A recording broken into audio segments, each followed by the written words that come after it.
are on day 54 of our 60 days of basic networking. Let's go! So what is basically an API? Okay, so sabi ko nga, if you're coming from dev or the programming side, you probably understand and know this. Pero dun sa mga hindi pa, pag narinig mo yung salitang API, ano ba yung pumapasok sa isip mo?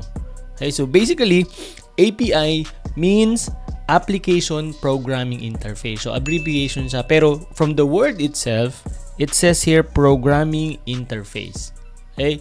That means it's an interface or kumbaga extension when we use an application. So what I mean is, it allows a communication between two programs, between two systems, or between two software. Does that make sense? So, when we say API, kumbaga siya yung parang nagiging middleman or bridge natin between program A and program B or system A and system B. You get the point? Diba? So, ibig sabihin, kinoconnect niya or inaalaw niya yung communication ng isang program or ng isang system na yun dun sa isa pang program or dun sa isa pang system. Okay? So, gumagawa yung mga dev friends natin ng API or yung for example, yung organization, they created a public API, for example, para yung ibang organizations is makakonect doon sa system nila. Diba? So mamaya I'll show you an example. Pero you're getting the point here, diba? So let me show you a simple illustration how does that really work. Okay, so for example, we have application A residing on this server, for example, and then we also have an application B that is residing on a different server. This can be on a separate network or over the internet. Okay? Para lang mapasimple natin. Now, si application A, for example, needs some data. Okay? Need some data or kailangan ng ilang information. For example, maps o kaya naman, ano pa ba? Yung mga tipong information about pages and so on and so forth. For example, sikat na sikat kasi ngayon Google Map, yung mga location services, right? So now, yung application yun, for example, sabihin na natin nag-create ka ang project mo in your thesis or for example in your company is to create a local map in your vicinity. Nautusan ka ng mayor, for example, network dev ka nung city hall nyo, di ba? So, gumawa kayo ng local map. Sabihin na natin local map yung pangalan ng app. Okay, local map. So instead, na ikutin nyo lahat ng street, for example, nung bayan or local vicinity nyo, what you do is, you pull up an information from Google Map through their API. Pwede yun, di ba? Ganun ginagawa ng mga Grab and Uber and other location services. Now, yung program or yung app na ginagawa nyo is not basically, kumbaga, unang-una, it saves you time kasi hindi nyo na kailangan mag-ikot at kumbaga i-update yung mga streets and so on and so forth kasi nga that's already available via Google Maps. Now, syempre, si Google Map, it offers that as services, di ba? So, kailangan bayaran nyo yun and so on and so forth. Pero, my point here is, by API, via using API, you will be able to get those information. So, yung local map app na ginawa mo, for example, is talking to another program. Okay? Talking to another program. For example nga, yung server ni Google Map or Google Map program, and they are talking via API. Okay? So, si Google Map, meron sila mga public API that is allowed to be used by other organizations if they want, kumbaga, if they need that kind of services. Siyempre, may bayad yon, pero ang point natin dito is yung konsepto.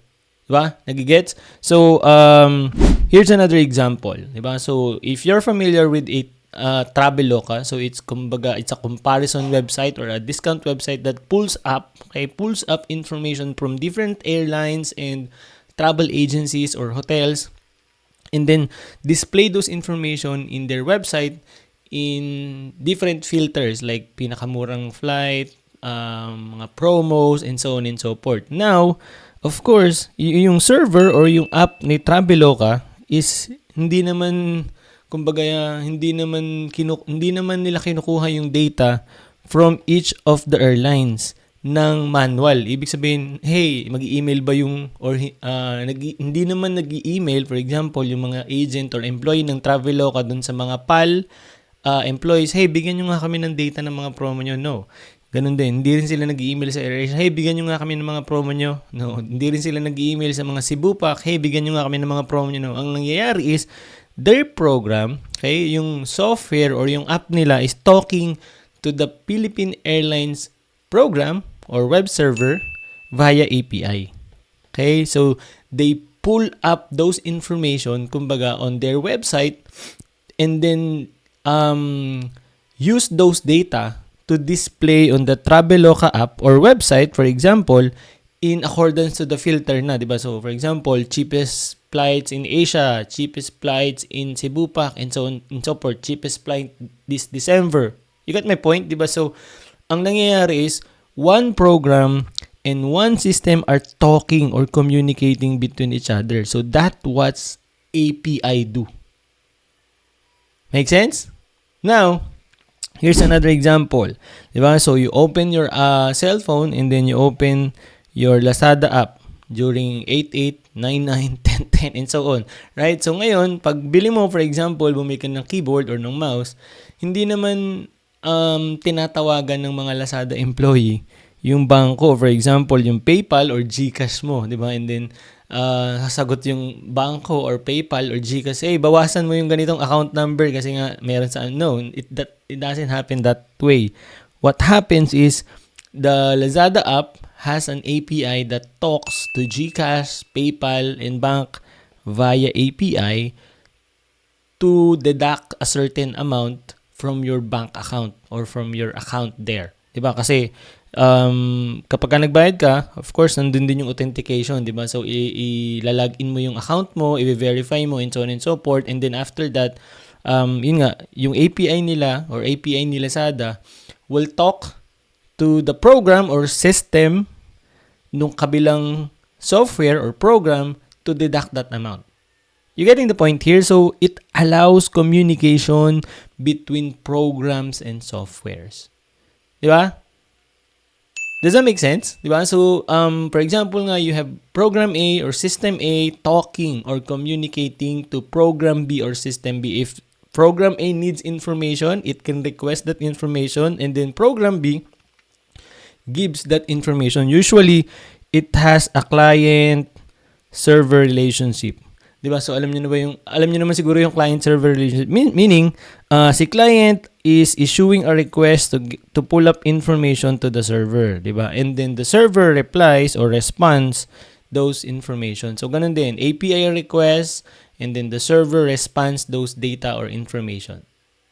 Make sense? Now, let me show you an examples of some of the APIs that are available on the website now. So, here's my Google Chrome. And then you can see here, it's a Google Maps, like kagaya ng sinabi ko kanina, API. So, if for example, your organization or your dev, and then you're building location services. Like for example, you're building the next Uber or next Grab, ika nga, di ba? So, kailangan mo ng roads and places and maps, di ba? So, now, instead na libutin mo yung buong Pilipinas, for example, and then i-record mo yung mga streets and so on and so forth, you can access the maps that's already available via Google Maps, which is somehow the most updated one. Diba? Now, of course, hindi naman nila ibibigay sa'yo yon by the file itself. Diba? So, meron silang public API kung saan pwedeng magamit ng app mo or ng program mo yung maps na yon, depende dun sa kailangan mo. So, for example, saan yun? Here, I can go with maps, routes, places, and so on and so forth. So, for example, let's go with directions. Okay? And then, here's the public API. Diba?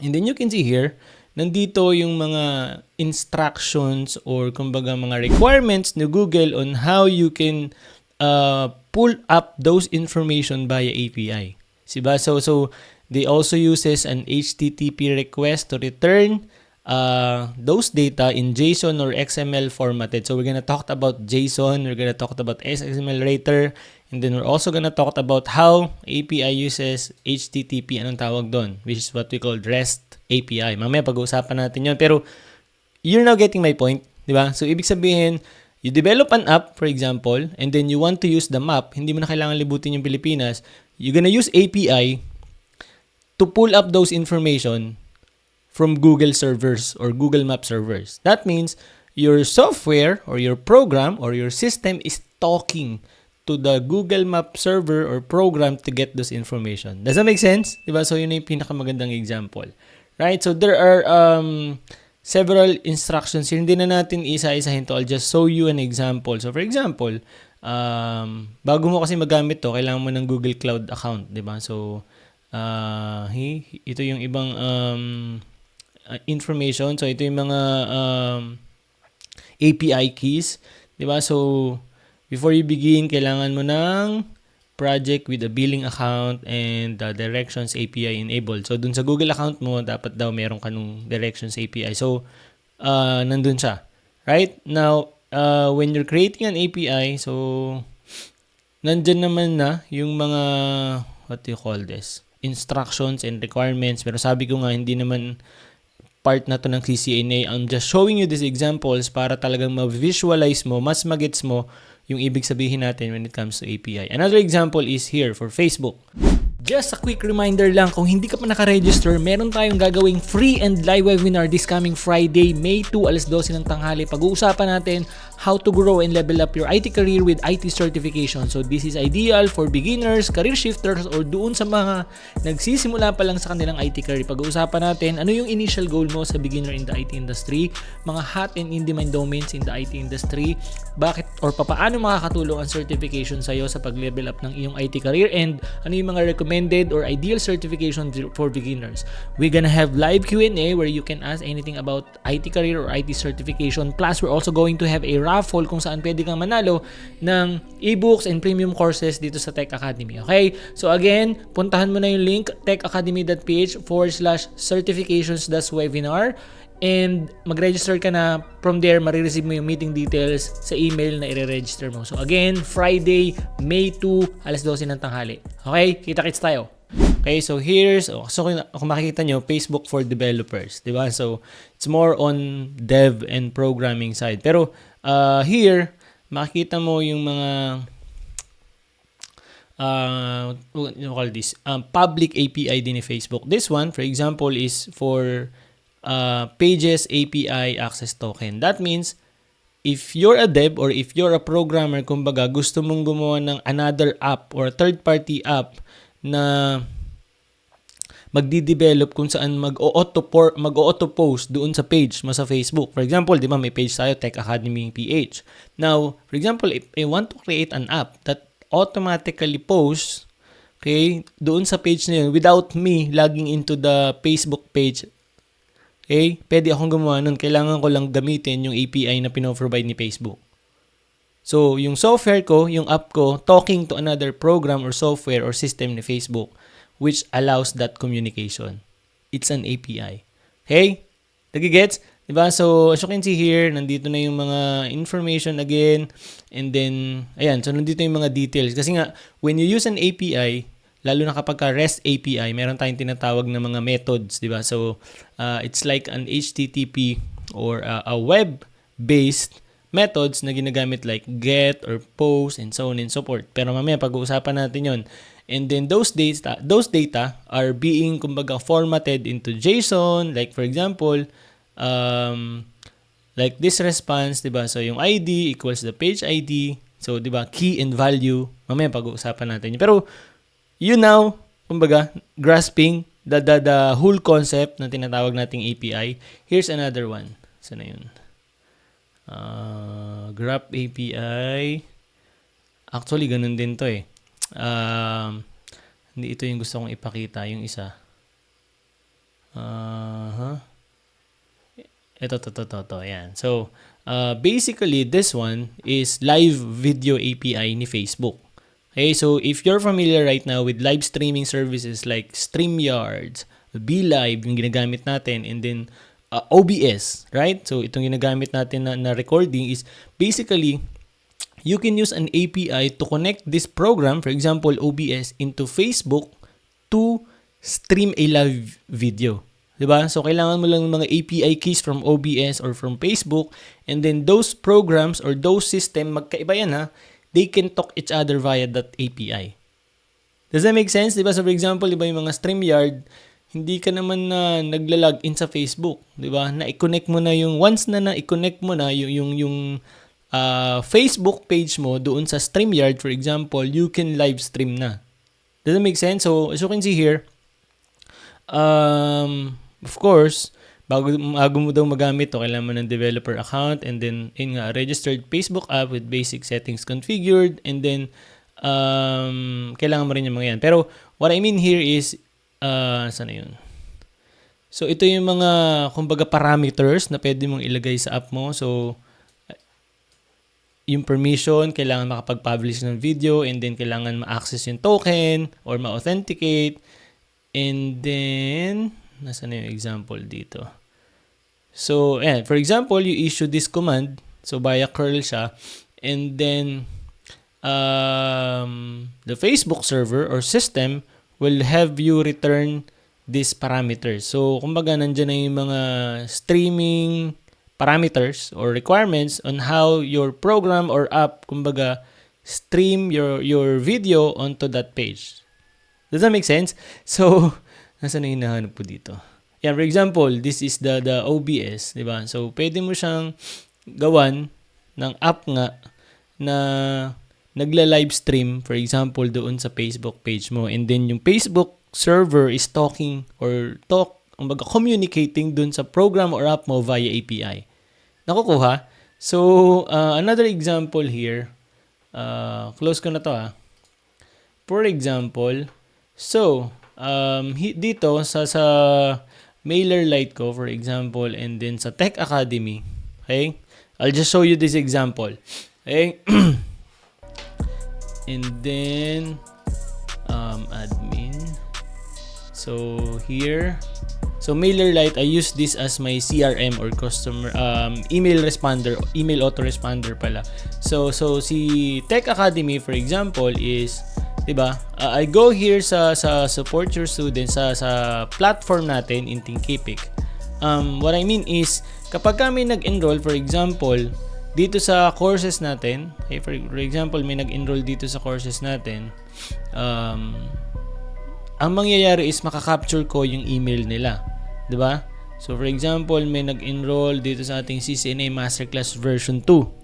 May nag-enroll. Ngayon, siyempre, tatanungin ka dun sa form, may form tayo, name and email. Now, yung name and email na yun, papasok siya dito sa aking email autoresponder. Makukuha ko siya. Ibig sabihin, lahat ng subscriber, for example, yan, papasok yan. Diba? So, that means, I can send them an email in the future to promote the course or to, kumbaga, promote the ebook or to communicate with them, in short.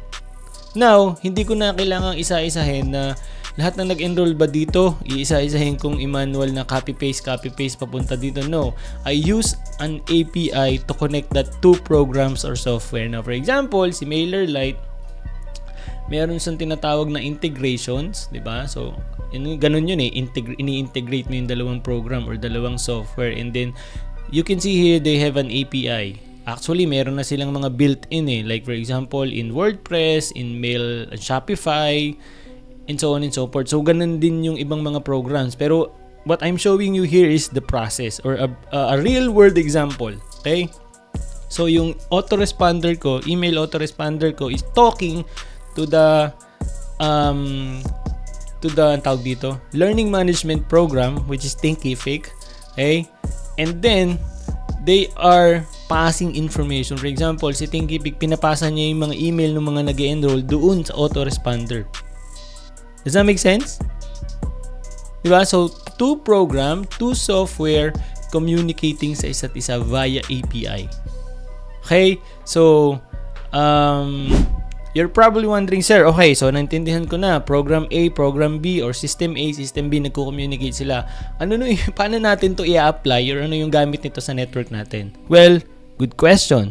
Diba? So, kung matatandaan mo, right now, or in traditional method, we can configure devices or we communicate to our network devices. It's either via CLI or via GUI. Diba? May mga GUI, yung mga